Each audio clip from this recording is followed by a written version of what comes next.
Welcome to the latest addition to the Compliance Podcast Network, the podcast 10 for 10, which brings you the week's top 10 compliance stories curated together in one podcast each week.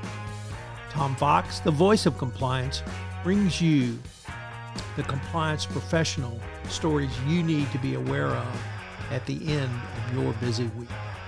Sit back and in 10 minutes, hear about the stories every compliance professional should be aware of.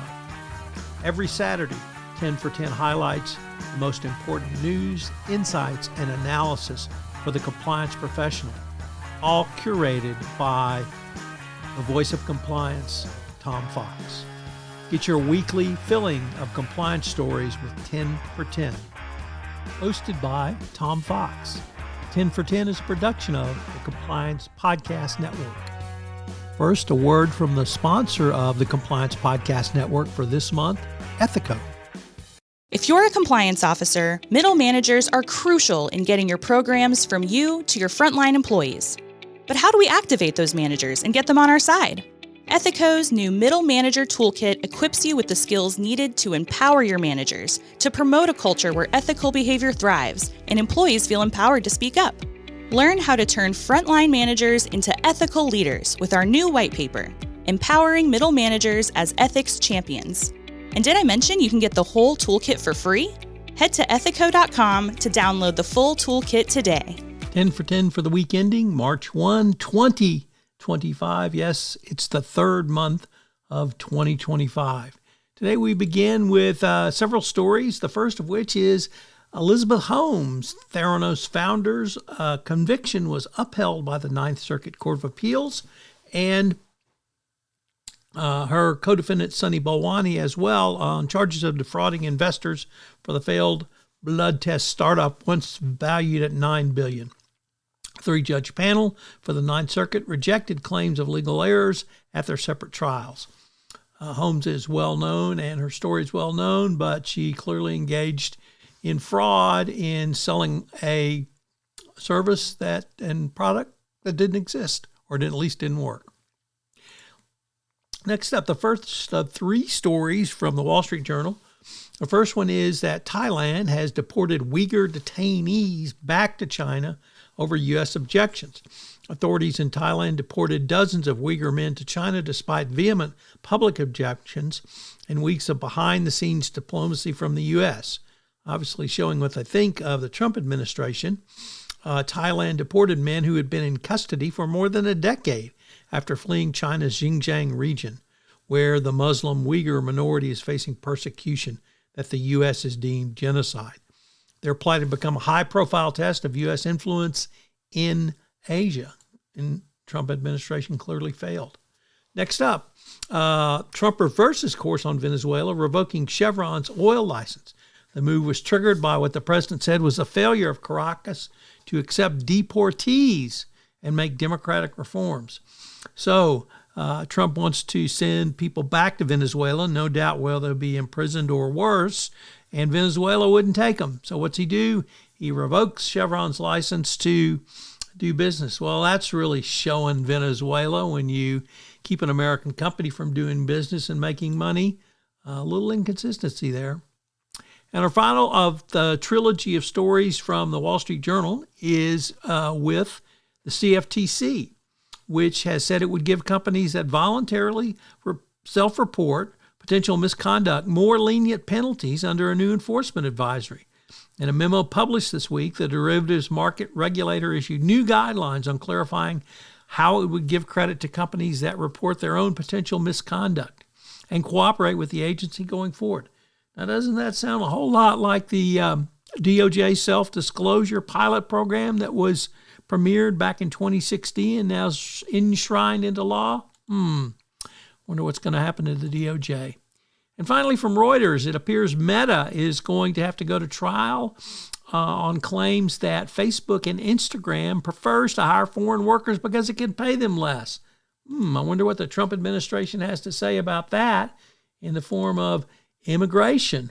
Why is it U.S. companies can get away with this? Well, I guess we're about to find out as the court held that the suit can go forward.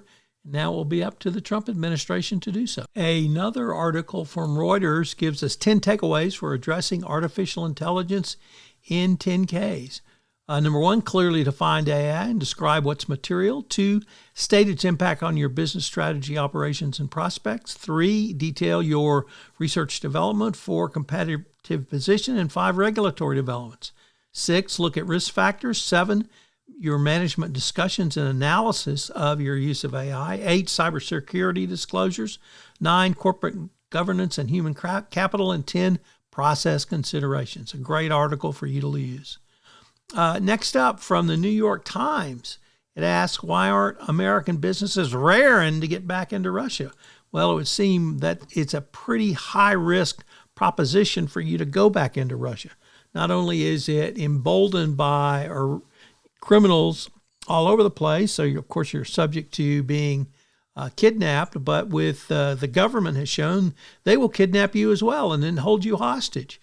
And of course, you have to pay every bribe under the sun to Putin and his cronies. So American businesses may not be so keen to go back into Russia. Next up, Coinbase says that the SEC will drop the lawsuit against Coinbase. And it comes as the Trump administration has promised to deregulate digital currencies like Coinbase. So the Trump administration has completely reversed course from the prior administration, is now not focusing on crypto unregistered securities. Next up, from Bloomberg, it reports that anti-corruption efforts in South Africa have stagnated. Efforts by South African authorities to combat corruption appeared to have stagnated, and the country remains far below the global standard. On the TI-CPI index that measures perceptions of graft, South Africa scored a 41, and the world average is 43. That tells you South Africa is far below average, and they got a long way to go. Will they make it? Unknown at this point. Next up, lifting becomes leveling as companies reframe DEI among the Trump administration, trying to claim that engaging in DEI, i.e. following Title VII, is illegal. So companies reframing and repositing their efforts as the Trump administration tries to stamp out DEI policies. Businesses are rapidly recalibrating how to ensure equal opportunity. And remember, equal opportunity is the law of the land, not stamping out DEI. We've had upheavals around many companies in this space, and they seem to be settling in with a strategy to comply with Trump's orders.